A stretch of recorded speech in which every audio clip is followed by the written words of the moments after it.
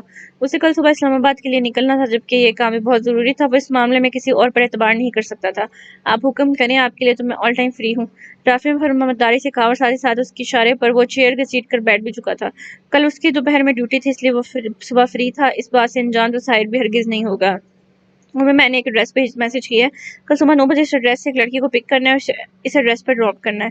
Sign نے اپنے mobile سے اسے اس ایڈریس سینڈ کرتے ہوئے دوسری اس کی طرف ایک پنک کلر کے چھوٹے سے نوٹ پر لکھا ایڈریس پڑھاتے ہوئے کہا، جسے رافع نے فوراً آگے بڑھ کر تھمایا تھا۔